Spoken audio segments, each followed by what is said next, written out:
So good afternoon, everybody. Very pleased that you're able to join us this afternoon. On behalf of CPL, Lisa and I would like to welcome you to the third year of Hostos Read. Lisa and I are very pleased to be able to be part of this initiative for a second year. And this year's book, How to Think, is really about, Alan Jacob really, it's kind of challenging us to really examine the way we think. It's really challenging our biases, and it's also encouraging us to go beyond what we believe and beyond what's safe, what we know, to really find truth and meaning. So this is what the book is about. But before we get to the activities today, Carlos, where's Carlos? Carlos Guevara, who is one of the co-chairs of the Centers of Teaching and Learning, is going to give us some greetings and an overview on Hostos Read. We are very happy to have faculty, staff in this event, because that was the goal of having Hostos Reads, was to make sure that we make this exercise to be an exercise for the college community. And this is happening. This project started a number of years back.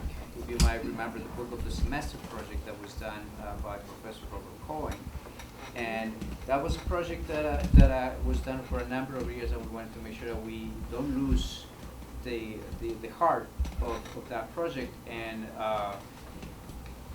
we did it 3 years ago, and then we're in the third year, which is really amazing in how quickly the time goes. But we are very happy to see all of the different results that have happened since we relaunched this project. As you know, we started with Just Mercy. It was a nice book, and then there's a number of faculty who use the book for their classes. There's some of them that found very valuable for how they're teaching their courses, and they continue to use some of the elements from those books, from Just Mercy. And I remember we started distributing about 400 books in that time. The following year, we read Americana, which was very popular. You had a connection also with New York City reading the same book. There was a lot of good resources out there, and that past year we distributed about 1,300 books. And there was a number of faculty using in their classrooms. There was a number of staff members. We had about 90 people from staff that were reading the book. And there was different type of conversations that you engaged. We had over 13 events. We had an essay contest. We had 20 students participating. There was posters created for the teaching day.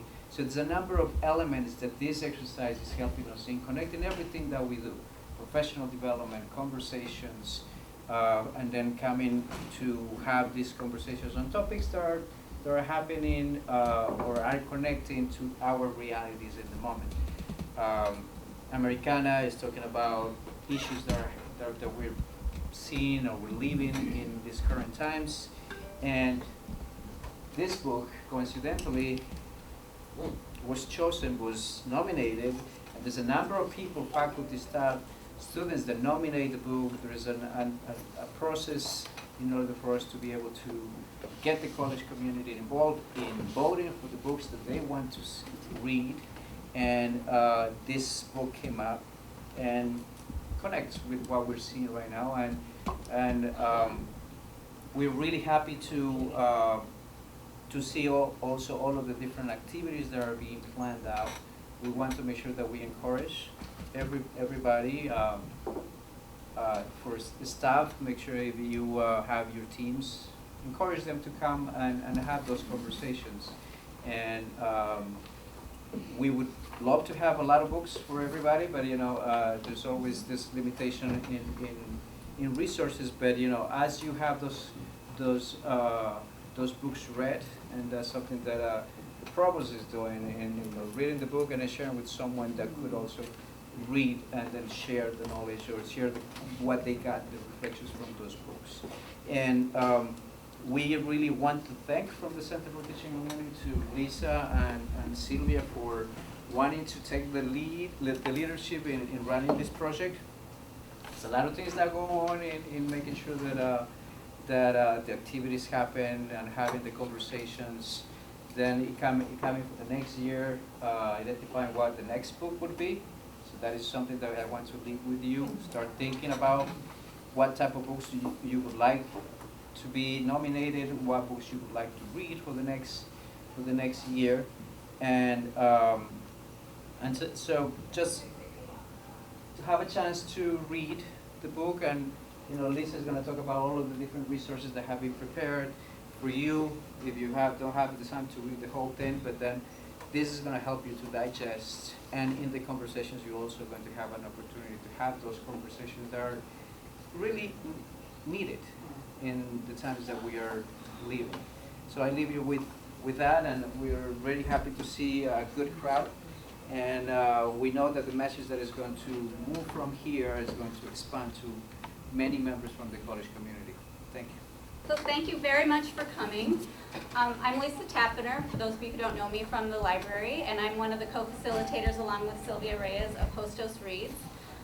So what I'm going to do is talk to you very briefly about what we have planned for the rest of the semester.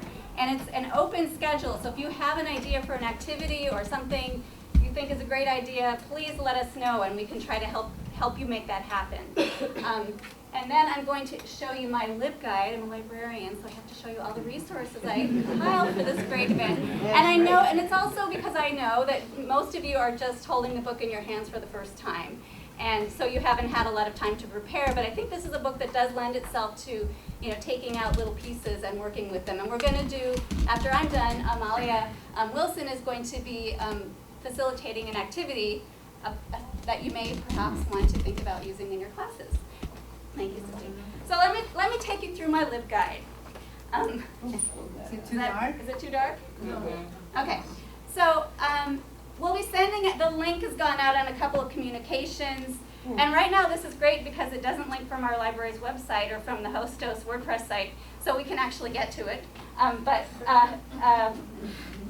So this has, so I have it organized in a few different ways. The first are reviews of the books. So these are reviews from various sources, and I tried to kind of look across the political spectrum. So we have the National Review, and we also have the failing New York Times, the Wall Street Journal. So different perspectives, but it's an interesting book because it does resonate kind of across the spectrum. And then I have some more works by Alan Jacobs. Alan Jacobs is the honors professor, and I think he teaches philosophy at Baylor University. So he's an academic. He speaks our language. And then I found some things that I thought might be interesting for people, for teachers. So it's 20 quotes that were pulled from the book. We've often pulled out quotes before as jumping off points for discussions. I really, really like the second one, the CBC, Canadian Broadcast Corporation. It's a podcast, but it's also, you can read it. And it distills, like, we need a survival guide for thinking because we're bad at it. And one thing it does is it gives you 5 things to do to improve your thinking. Wait 5 minutes, amplify constructive voices instead of destructive voices. Let go of the idea that you think you need to think for yourself. Stop comparing conversation to warfare. Madeline, we need to work this through the library. Be fair to opposing views. So just kind of a little idea, because most of you probably haven't read the book, so the sorts of things that Jacobs is sort of tackling. Here's some media appearances by Jacob. There's some long ones here. There's not a great, remember the Americana speech last year, the single story? Yeah. He doesn't have he doesn't have a TED Talk that I could find, but he's online. And then, this is kind of the nerdy librarian in me. What's beautiful, I think, about this book, could you turn it back on? Because, of course, it's too dark in here. One of the things I love about this book is he reads widely in a range of different subjects, and so there's lots of footnotes, and there's lots of really great he references a lot of different great thinkers from across time and across disciplines. So when I felt it was not a violation of copyright, I linked to a lot of these references. So down here is just a long link of a lot of the really great readings that he recommends and that he bases his thought on. So what I hope, is anyone a writer in here? I know that. Yeah, we're all. So you know you have your reader in mind. So when I put when I put a LibGuide together, I have my reader in mind, and she's not here right now. But Denise Cummings Clay is one of my biggest LibGuide for Hostos Reads fans. So this is for Denise. Thank her. Like, what would Denise do? What would she want on this guide? So here it is for Denise. So I think I'm done. And so Amalia is up. Amalia's going to do an activity.